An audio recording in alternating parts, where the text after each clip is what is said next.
दोस्तों, आज हम बात करेंगे मनुष्य के समय के एक ऐसे खजाने की जिसे ना कोई खरीद सकता है, ना कोई रोक सकता है और ना कोई वापस ला सकता है।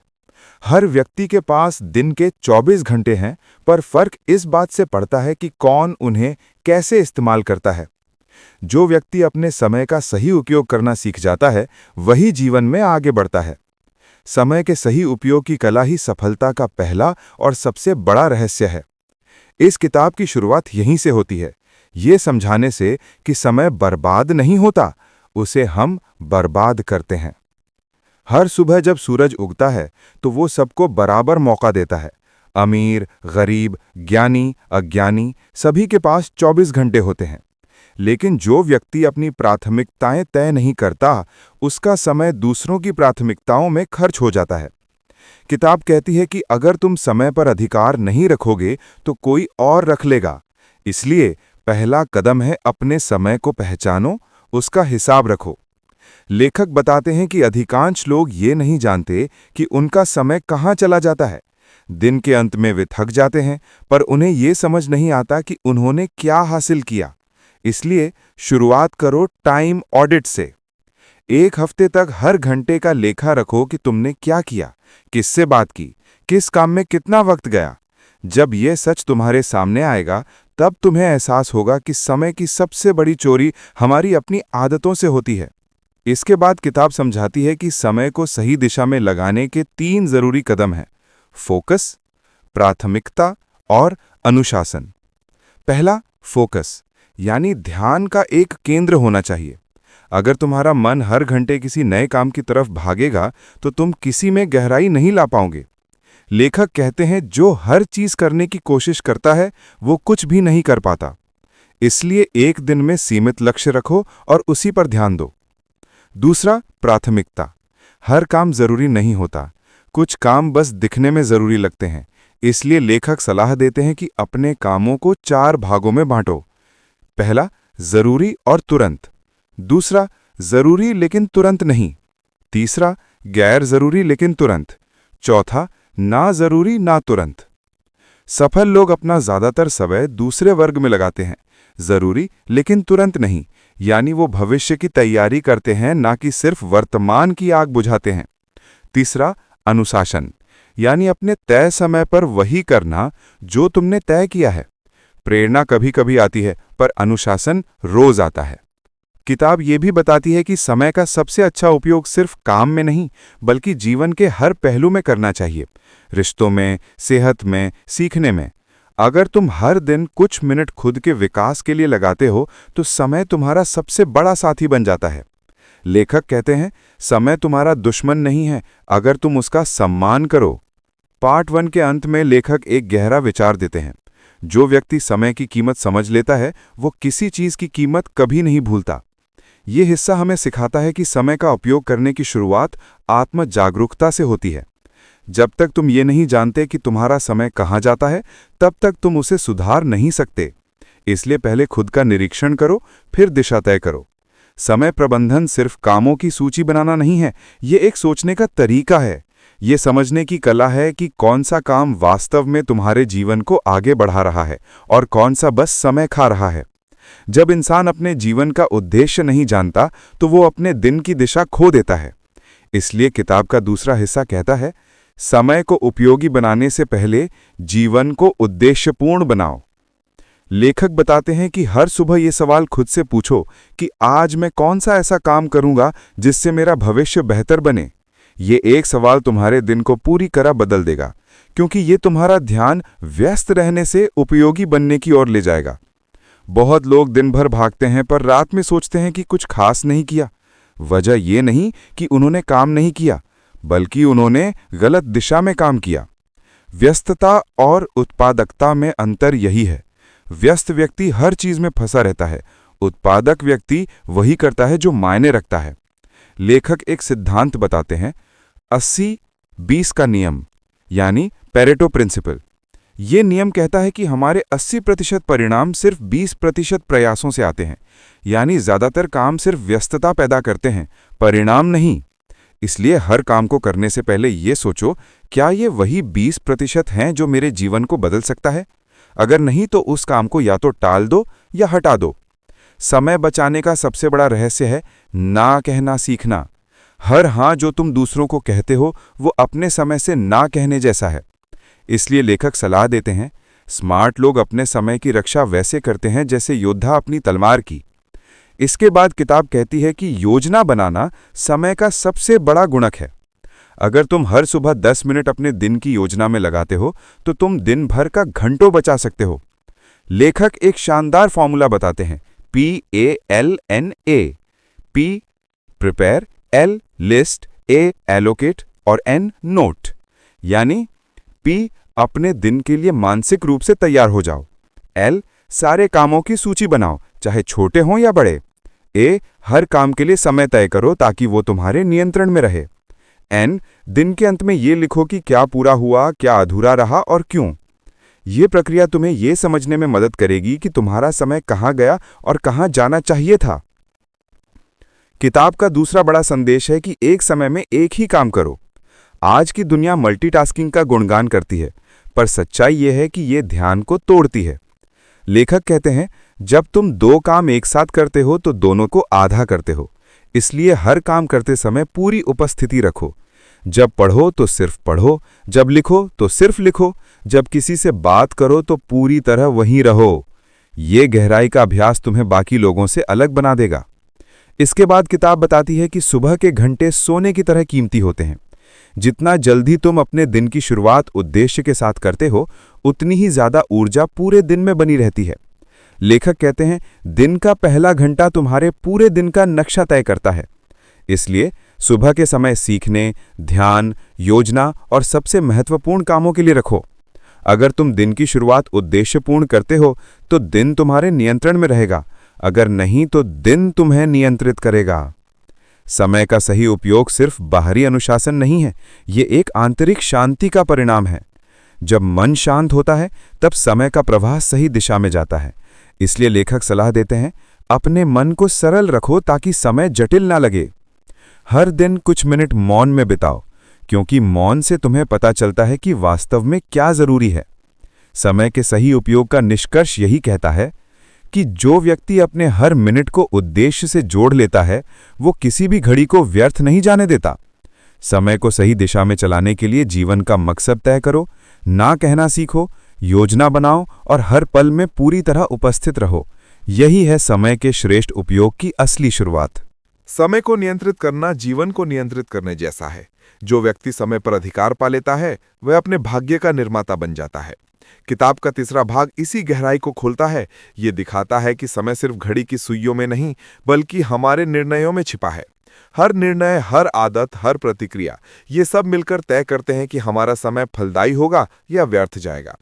लेखक शुरुआत में एक सत्य बताते हैं, लोग समय की कमी की शिकायत करते हैं, पर असल में कमी निर्णय लेने की होती है। ज्यादातर लोग यह तय ही नहीं कर पाते कि उन्हें किस दिशा में जाना है, इसलिए उनका समय इधर उधर बिखर जाता है। इसीलिए तीसरे भाग का पहला नियम है, स्पष्ट निर्णय लेना सीखो। अगर तुम हर दिन यह तय कर लो कि कौन सी 3 चीजें आज पूरी करनी है, तो बाकी सब स्वतः महत्वहीन हो जाता है। निर्णय लेना समय की सबसे बड़ी बचत है, क्योंकि असमंजस में बिताया गया हर पल व्यर्थ जाता है।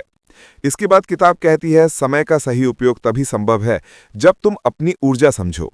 समय तो सभी के पास बराबर है, लेकिन ऊर्जा सभी की अलग होती है। कुछ लोग सुबह ऊर्जावान होते हैं, कुछ शाम को। इसलिए समय का इस्तेमाल अपनी ऊर्जा के अनुसार करो। लेखक कहते हैं, समय नहीं, ऊर्जा को प्रबंधित करो। अगर तुम अपने ऊर्जावान समय में कठिन काम करते हो और थकान के समय में हल्के काम, तो तुम कम समय में ज्यादा कर सकोगे। किताब इस विचार को और आगे बढ़ाते हुए ऊर्जा चक्र की बात करती है। हर इंसान के दिन में 3 तरह के ऊर्जा चरण होते हैं। पहला, उच्च ऊर्जा यानी हाई एनर्जी, जब दिमाग तेज और एकाग्र होता है। दूसरा, मध्यम ऊर्जा यानी मॉडरेट एनर्जी, जब शरीर चलता है पर ध्यान बिखरा रहता है। तीसरा, निम्न ऊर्जा यानी लो एनर्जी, जब थकान हावी होती है। अब जो व्यक्ति अपने सबसे कठिन और रचनात्मक काम उच्च ऊर्जा के समय करता है, वही सफलता की दिशा में आगे बढ़ता है। इसलिए लेखक कहते हैं कि तुम्हारा सबसे कठिन काम तुम्हारे सबसे ऊर्जावान घंटे का हकदार है। इसके बाद आता है तीसरा सूत्र, समय का निवेश करो, खर्च मत करो। अधिकतर लोग समय को ऐसे खर्च करते हैं जैसे जेब में खुले पैसे हों, बेवजह बातों में, बिना योजना के मोबाइल स्क्रॉल में, बिना उद्देश्य के मीटिंग्स में।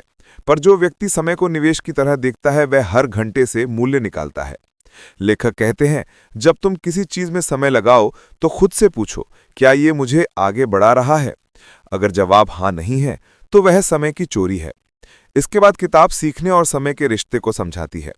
किताब कहती है, सीखना ही समय का सबसे अच्छा उपयोग है, क्योंकि यह हर सेकंड को भविष्य में बदल देता है। हर दिन कुछ नया सीखने का नियम बना लो, चाहे किताब पढ़ो, नई कला सीखो या किसी अनुभवी से बातचीत करो। सीखने में लगाया गया समय कभी व्यर्थ नहीं जाता, क्योंकि ये तुम्हारी सोच को बढ़ाता है और सोच ही हर सफलता का बीज है। लेखक एक और गहरी बात कहते हैं, जो व्यक्ति समय को मापता है वही उसे दिशा दे सकता है। इसलिए किताब में टाइम ट्रैकिंग की पद्धति समझाई गई है। हर सप्ताह अपने बीते समय की समीक्षा करो। देखो कि किन चीजों ने सबसे ज्यादा परिणाम दिए और किन चीजों ने बस थकान दी। यह समीक्षा तुम्हें धीरे धीरे अधिक बुद्धिमान बनाती है, क्योंकि ये तुम्हें दिखाती है कि तुम्हारे प्रयास कहाँ व्यर्थ हो रहे हैं। लेखक का कहना है कि समय का नियंत्रण आत्मनियंत्रण से आता है। जब तुम अपने मन, भावनाओं और इच्छाओं पर नियंत्रण सीख लेते हो तो समय अपने आप तुम्हारे नियंत्रण में आ जाता है। फिर किताब कहती है, टाइम ब्लॉकिंग की तकनीक अपनाओ। इसका मतलब है अपने दिन को हिस्सों में बांट दो। जैसे सुबह का भाग सीखने के लिए, दोपहर का भाग काम के लिए, शाम का भाग परिवार या आत्मचिंतन के लिए। ये विधि दिमाग को स्थिर बनाती है, क्योंकि इससे पता रहता है कि कब क्या करना है। लेखक कहते हैं, जब समय की योजना तुम्हारे पास होती है तो अव्यवस्था तुम्हारे पास नहीं आती। तीसरे भाग के अंतिम हिस्से में लेखक बताते हैं कि समय का श्रेष्ठ उपयोग सिर्फ करने में नहीं बल्कि रुकने में भी है। रुकना मतलब आराम करना, खुद को रिचार्ज करना, खुद से जुड़ना। किताब कहती है, अगर तुम लगातार भागते रहोगे तो समय तुम्हारे पीछे नहीं आगे निकल जाएगा। इसलिए हर दिन कुछ पल ऐसे रखो जहां कोई लक्ष्य ना हो, बस शांति हो। यही रुकना तुम्हारी ऊर्जा को पुनः भरता है, ताकि तुम अगले दिन और प्रभावी बनो। का निष्कर्ष बेहद गहरा है। समय को जीतने वाला व्यक्ति वही है जो खुद को समझ चुका है। जब तुम अपने निर्णयों, ऊर्जा और प्राथमिकताओं को पहचान लेते हो तो तुम्हारा हर पल तुम्हारे उद्देश्य की सेवा करने लगता है। समय तब तुम्हारा दुश्मन नहीं रहता, बल्कि तुम्हारा सबसे वफादार साथी बन जाता है। समय किसी के लिए रुकता नहीं, लेकिन जो व्यक्ति समय की धारा को समझ लेता है वह उसके साथ बहने के बजाय उस पर सवारी करना सीख जाता है। किताब का चौथा भाग इसी कला को खोलता है कि कैसे समय को अपना साथी बनाया जाए, दुश्मन नहीं। क्योंकि सच्चा विजेता वह नहीं जो तेज दौड़ता है, बल्कि वह है जो सही दिशा में चलता है। लेखक कहते हैं कि समय का सर्वोत्तम उपयोग करने के लिए सिर्फ योजनाएं काफी नहीं होती, सही मानसिकता भी जरूरी है। मन ही तय करता है कि तुम्हारा समय फलदायी होगा या व्यर्थ जाएगा। अगर मन स्पष्ट, शांत और प्रेरित है तो थोड़े समय में भी बड़ा काम हो सकता है। लेकिन अगर मन बिखरा हुआ, नकारात्मक या थका हुआ है तो दिन भर की मेहनत भी खाली जा सकती है। इसलिए चौथा भाग शुरू होता है मानसिक दशुकन से। मानसिक अनुशासन का अर्थ है अपने विचारों को दिशा देना। सुबह से रात तक सैकड़ों विचार आते हैं, कुछ उत्साह जगाते हैं, कुछ भ्रम पैदा करते हैं। किताब कहती है, हर विचार एक बीज है जो समय में पनपता है। अगर तुम अपने विचारों की निगरानी नहीं करते तो नकारात्मकता तुम्हारा समय खा जाती है। इसलिए लेखक कहते हैं कि हर सुबह अपने विचारों को वही दिशा दो जो तुम्हारे लक्ष्यों की दिशा है। अपने मन को आदेश दो कि आज का दिन मूल्यवान है, आज हर क्षण मायने रखता है। जब मन समय की कीमत समझता है तो व्यवहार अपने आप अनुशासित हो जाता है। इसके बाद किताब हमें ले जाती है एक गहरे विचार की ओर, विचलन से युद्ध। लेखक स्पष्ट कहते हैं कि आज का सबसे बड़ा समय ठोर सोशल मीडिया नहीं बल्कि ध्यान का टूटना है। हर बार जब तुम किसी नोटिफिकेशन की तरफ देखते हो, तुम्हारा ध्यान वापस लाने में औसतन 20 मिनट लगते हैं। यानी हर छोटी रुकावट तुम्हारे पूरे फोकस को मिटा देती है। इसलिए किताब सलाह देती है कि ध्यान की रक्षा समय की रक्षा है। अपने फोन की सीमाएं तय करो, नोटिफिकेशन बंद करो और डीप वर्क के घंटे तय करो, जहां कोई बाधा ना हो, सिर्फ तुम और तुम्हारा काम। लेखक कहते हैं कि ध्यान की निरंतरता ही प्रदत्ता की रीढ़ है। इसके बाद किताब एक और महत्वपूर्ण पहलू पर बात करती है, प्राथमिकताओं का पुनर्मूल्यांकन। समय के साथ जीवन बदलता है, परिस्थितियां बदलती हैं और लक्ष्य भी बदल सकते हैं। जो प्राथमिकता 5 साल पहले जरूरी थी वह आज अप्रासंगिक हो सकती है। इसलिए हर कुछ महीनों में अपनी प्राथमिकताओं की समीक्षा करो। खुद से पूछो कि क्या मैं अब भी उसी दिशा में जा रहा हूं जो मुझे सही लगती है। लेखक कहते हैं समय बर्बाद होना वहीं से शुरू होता है जहां तुम पुराने लक्ष्यों से चिपके रहते हो। समय का श्रेष्ठ उपयोग वहीं है जहां तुम परिवर्तन को स्वीकार कर सको। इसके बाद किताब एक अत्यंत व्यवहारिक सिद्धांत सिखाती है, डेली रिव्यू सिस्टम। हर रात सोने से पहले 5 मिनट अपने दिन का आकलन करो। देखो कि किन कामों ने वास्तविक प्रगति दी, किन चीजों में समय व्यर्थ गया और किन आदतों ने ऊर्जा छीनी। ये छोटी सी आदत तुम्हारे भीतर एक गहरा आत्म जागरूकता विकसित करेगी। लेखक लिखते हैं, जब तुम अपने समय को समझना शुरू करते हो तो समय भी तुम्हें समझने लगता है। इसके आगे किताब गति और गहराई के संतुलन की बात करती है। कई लोग सोचते हैं कि समय का सही उपयोग मतलब तेजी से काम करना, पर लेखक कहते हैं तेज होना हमेशा उत्पादक नहीं होता। कभी कभी धीरे चलना, गहराई से सोचना और स्थिर रहना सबसे बड़ा निवेश होता है। गति तुम्हें परिणाम देती है पर गहराई तुम्हें दिशा देती है। इसलिए किताब सिखाती है कि जहां जरूरी हो वहीं तेज चलो, जहां सोच की जरूरत हो वहां रुको। ये संतुलन समय की सच्ची समझ है। लेखक इसके बाद कहते हैं कि समय का उपयोग तभी उत्कृष्ट होता है जब उसमें सार्थकता हो। हर इंसान को यह तय करना चाहिए कि उसका समय किस अर्थ के लिए समर्पित है।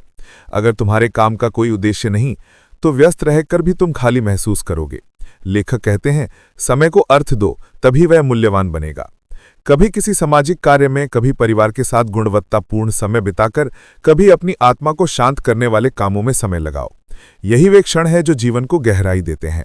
किताब में एक बेहद प्रेरक वाक्य है, जो अपने दिन को सार्थक बना लेता है उसे जीवन भर के लिए समय की कमी नहीं होती। ये पंक्ति हमें याद दिलाती है कि समय की बर्बादी सिर्फ तब होती है जब हम भूल जाते हैं कि हम क्यों जी रहे हैं। अंत में लेखक कहते हैं कि समय के साथ सबसे बड़ा रिश्ता कृतज्ञता का है। हर दिन का शुक्रिया अदा करो, क्योंकि ये दिन फिर नहीं आएगा। जब तुम अपने समय के लिए आभारी बनते हो तो तुम उसे और बेहतर ढंग से जीने लगते हो। कृतज्ञता मन को स्थिर करती है और स्थिर मन ही हर पल का सर्वोत्तम उपयोग कर सकता है। का निष्कर्ष ये कहता है कि समय वही है जो तुम्हारे भीतर बहता है।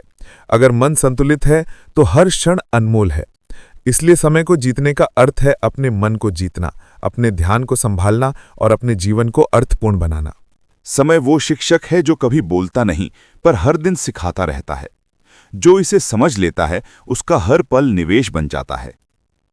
किताब का 5वां भाग बताता है कि समय का श्रेष्ठ उपयोग सिर्फ तकनीक या योजना से नहीं होता, बल्कि ये एक जीवन दर्शन है। ये भाग हमें सिखाता है कि समय के साथ जीना उसके विरुद्ध नहीं, सफलता की सबसे ऊंची कला है। लेखक कहते हैं समय का सही उपयोग शुरू होता है जब इंसान अपनी प्राथमिकताओं के साथ ईमानदार हो जाता है। बहुत लोग जानते हैं कि उन्हें क्या करना चाहिए, पर वे वही नहीं करते, क्योंकि इच्छा और अनुशासन में दूरी होती है। इच्छा प्रेरणा देती है पर अनुशासन दिशा देता है। जो व्यक्ति हर दिन अपने लक्ष्य के लिए समय देता है, भले थोड़ा ही सही, वो लंबे समय में पहाड़ हिला देता है। इसलिए किताब सिखाती है कि हर दिन एक निश्चित समय अपने बड़े उद्देश्य को दो। अगर रोज 30 मिनट भी अपने सपने पर लगाओ तो 1 साल में वो सपना वास्तविकता का रूप लेने लगता है। इसके बाद लेखक कहते हैं कि समय का श्रेष्ठ उपयोग करने के लिए इंसान को भावनात्मक संतुलन रखना आवश्यक है, क्योंकि जब भावनाएं नियंत्रण में नहीं होती तो निर्णय भी अस्थिर हो जाते हैं। गुस्सा, निराशा, चिंता ये सब मानसिक ऊर्जा को खा जाते हैं और मानसिक ऊर्जा ही समय का असली इंजन है। लेखक समझाते हैं भावनाओं को नियंत्रित करना समय को नियंत्रित करने का गुप्त रास्ता है। हर बार जब तुम्हें तनाव महसूस हो, गहरी सांस लो और खुद से कहो, मैं समय का स्वामी हूं, उसका गुलाम नहीं। ये एक वाक्य तुम्हारे मन की दिशा बदल देता है। किताब आगे कहती है, अपने परिवेश को ऐसा बनाओ जहां समय बर्बाद ना हो। हमारे आसपास की चीजें हमारे व्यवहार को तय करती हैं। अगर तुम्हारी टेबल बिखरी है तो तुम्हारा ध्यान भी बिखरेगा। अगर फोन हमेशा हाथ में है तो एकाग्रता कभी स्थिर नहीं होगी। इसलिए लेखक सलाह देते हैं कि अपने वातावरण को अपने उद्देश्य के अनुरूप ढालो। काम की जगह पर केवल वही रखो जो जरूरी है, बाकी हटाओ। एक साफ, व्यवस्थित वातावरण समय की बचत का सबसे सरल तरीका है। इसके बाद किताब समय के लीक यानी टाइम लीक्स की चर्चा करती है, यानी वे छोटे छोटे पल जो बिना ध्यान दिए निकल जाते हैं, जैसे बेवजह स्क्रोलिंग, छोटी शिकायतें, अनावश्यक बहसें या दूसरों के नकारात्मक प्रभाव में आना। लेखक कहते हैं समय की सबसे बड़ी चोरी चुपचाप होती है, जब तुम छोटे व्यर्थ क्षणों को नजरअंदाज करते हो। इसलिए दिन में कई बार रुककर खुद से पूछो, अभी मैं जो कर रहा हूं क्या ये मेरी दिशा में है? ये एक साधारण प्रश्न तुम्हें दर्जनों गलतियों से बचा लेता है।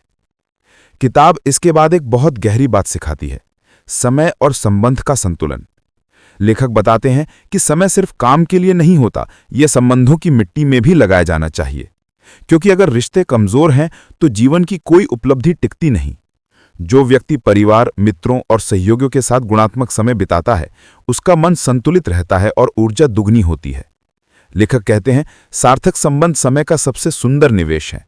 इसलिए रोज कुछ मिनट ऐसे लोगों के लिए निकालो जिनसे तुम जुड़ना चाहते हो। ये समय तुम्हें भीतर से मजबूत करेगा।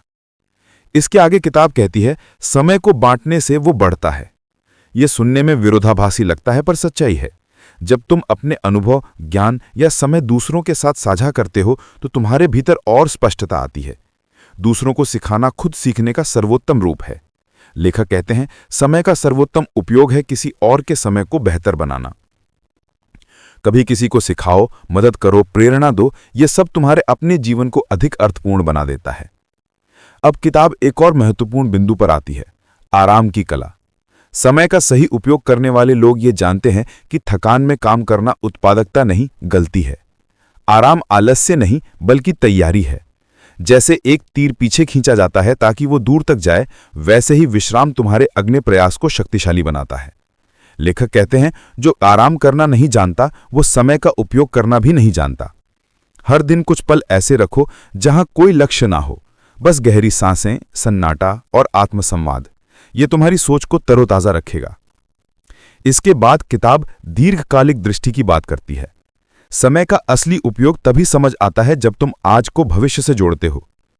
हर निर्णय को इस प्रश्न से तौलो, क्या ये 5 साल बाद भी मूल्य देगा? अगर हां, तो वही काम समय का सही निवेश है। अगर नहीं, तो वो बस तात्कालिक व्यस्तता है। लेखक कहते हैं, जो हर दिन को भविष्य से जोड़ता है वही समय से आगे निकलता है। इस सोच से जीवन में स्थिरता और दिशा दोनों आती हैं। किताब के अंत में लेखक एक अत्यंत प्रेरक संदेश देते हैं। समय तुम्हें हर रोज नया मौका देता है, लेकिन उसे पहचानने के लिए जागरूकता चाहिए। हर दिन एक नया पन्ना है जिस पर तुम अपनी कहानी लिख सकते हो। वो कहानी कैसी होगी, ये तुम्हारे चुनाव तय करेंगे। अगर तुम समय को महत्व दो तो समय तुम्हें ऊंचाई देगा। अगर तुम उसे हल्के में लो तो वो धीरे धीरे तुम्हारा जीवन खाली कर देगा। किताब का सार यही है, समय कोई साधन नहीं, ये स्वयं जीवन है। इसे बर्बाद करना मतलब जीवन को व्यर्थ करना। इसलिए हर सुबह यह संकल्प लो कि आज का हर घंटा, हर पल तुम्हारे उद्देश्य, अनुशासन और अर्थ के लिए जिया जाएगा। जब ये आदत बन जाती है तो जीवन सिर्फ चलता नहीं, चमकता है। समय का सही उपयोग करने का अर्थ केवल अधिक काम करना नहीं है, बल्कि ये समझना है कि कौन सा काम वास्तव में हमारे जीवन में मूल्य जोड़ता है। जीवन में हर व्यक्ति के पास 24 घंटे ही होते हैं। फर्क केवल इतना होता है कि कोई व्यक्ति उन 24 घंटों का कितना सटीक और जागरूक उपयोग करता है। जो व्यक्ति अपने हर क्षण को एक उद्देश्य के साथ जीता है, वही आगे बढ़ता है। समय के सही उपयोग का पहला कदम है स्पष्ट लक्ष्य निर्धारण। यदि हमें पता ही नहीं कि हमें जाना कहाँ है, तो चाहे हम कितनी भी तेजी से दौड़ें, दिशा गलत होगी। इसलिए हर सुबह अपने लक्ष्यों को लिखना और ये तय करना जरूरी है कि आज का दिन किस चीज को आगे बढ़ाने के लिए इस्तेमाल किया जाएगा। एक दिन जो उद्देश्यपूर्ण होता है वही जीवन को अर्थ देता है। दूसरा कदम है प्राथमिकता निर्धारण, यानी प्रायोरिटाइजेशन। हमारे पास हमेशा बहुत से काम होते हैं, लेकिन जरूरी यह है कि हम उन्हें महत्व के आधार पर क्रम में रखें। जैसे आइसेनहावर मैट्रिक्स जैसी तकनीक हमें सिखाती है कि कौन से कार्य अत्यावश्यक और महत्वपूर्ण हैं और कौन से गैर जरूरी। जो व्यक्ति पहले महत्वपूर्ण कार्यों पर ध्यान देता है वो अपने समय का मालिक बन जाता है, जबकि जो व्यक्ति हर छोटी मोटी चीजों में उलझा रहता है वो जीवन भर व्यस्त तो रहता है पर उत्पादक नहीं बन पाता। समय का सर्वोत्तम उपयोग करने का तीसरा नियम है ध्यान की शक्ति। समय वहीं बहता है जहां ध्यान जाता है। अगर हम एक कार्य करते समय मन को भटकने देते हैं तो हम केवल समय नहीं, अपनी ऊर्जा भी खोते हैं। ध्यान केंद्रित करने के लिए पोमोडोरो जैसी विधियां उपयोगी हैं, जिसमें आप 25 मिनट पूरी तन्मयता से काम करते हैं और 5 मिनट विश्राम लेते हैं। ये तरीका मस्तिष्क को सक्रिय रखता है और काम की गति को कई गुना बढ़ा देता है। चौथा सिद्धांत है समय अपव्यय की गतिविधियों की पहचान। सोशल मीडिया, अनावश्यक बहस, मोबाइल नोटिफिकेशन और असंगठित दिनचर्या, ये सब धीरे धीरे समय को निगल जाती हैं। इसलिए दिन का एक विश्लेषण करें कि कौन सी चीजें आपके समय को व्यर्थ कर रही हैं। एक बार जब आप उन्हें पहचान लेंगे तो आधा संघर्ष वहीं जीत जाएगा। 5वां और अत्यंत महत्वपूर्ण सिद्धांत है समय के साथ अपनी ऊर्जा का प्रबंधन। दिन के हर समय हमारा उत्साह समान नहीं होता। कुछ लोग सुबह ज्यादा सक्रिय रहते हैं तो कुछ शाम को। अपनी चरम ऊर्जा के समय को सबसे कठिन और रचनात्मक कार्यों के लिए रखें। इससे कम प्रयास में अधिक परिणाम मिलते हैं। छठा पहलू है डेलीगेशन यानी कार्य वितरण। यदि हम हर चीज खुद करने की कोशिश करेंगे तो समय की सीमा हमें बांध लेगी। महान लोग वही हैं जिन्होंने दूसरों को काम बांटना सीखा। हर कार्य स्वयं करने से बेहतर है कि आप एक सक्षम व्यक्ति को प्रशिक्षित करें और उसे जिम्मेदारी दें। ये न केवल समय बचाता है बल्कि आपके नेतृत्व कौशल को भी विकसित करता है। 7वां सिद्धांत है नो कहने की कला। बहुत से लोग इसलिए समय गंवाते हैं क्योंकि वो हर किसी को खुश करने की कोशिश में या कहते जाते हैं। लेकिन जो व्यक्ति अपने उद्देश्य के प्रति ईमानदार होता है वो समझता है कि हर चीज उसके समय की हकदार नहीं होती। इसलिए विनम्रता के साथ ना कहना सीखिए। 8वां सिद्धांत है सतत आत्मसुधार। समय के सर्वोत्तम उपयोग का अर्थ केवल कार्य करना नहीं बल्कि खुद को भी विकसित करना है। हर दिन कुछ समय पढ़ने, सीखने, ध्यान करने या अपने अनुभवों पर चिंतन करने में लगाइए। ये वो निवेश है जो समय के साथ आपके हर क्षण की गुणवत्ता को बढ़ा देगा। 9वां सिद्धांत है विचार विराम यानी रिफ्लेक्शन। हर हफ्ते कुछ समय इस बात में दीजिए कि आपने समय का उपयोग कैसे किया, कौन सी आदतें मददगार रहीं और कौन सी बाधक। इस आत्ममूल्यांकन से धीरे धीरे आपकी कार्यशैली अधिक परिष्कृत और प्रभावी बनती जाती है। और अंत में 10वां नियम है जीवन का संतुलन। समय का सही उपयोग केवल करियर में सफलता नहीं बल्कि संतुलित जीवन जीने में है। परिवार, स्वास्थ्य, विश्राम और आत्मिक शांति को नजरअंदाज कर कोई भी सफलता अधूरी है। इसलिए अपने समय का एक हिस्सा हमेशा अपने प्रियजनों, अपने शौक और अपने मन की शांति के लिए रखें। जो व्यक्ति इन 10 सिद्धांतों को अपनाता है वो केवल समय का उपयोग नहीं करता, वो समय को अपनी शक्ति में बदल देता है। उसका हर क्षण एक रचना बन जाता है, हर दिन एक नया अवसर। याद रखिए, समय वही है जो आप उसे बनाते हैं। अगर आप उसे सार्थक बनाते हैं तो वही समय आपके जीवन को महान बना देता है।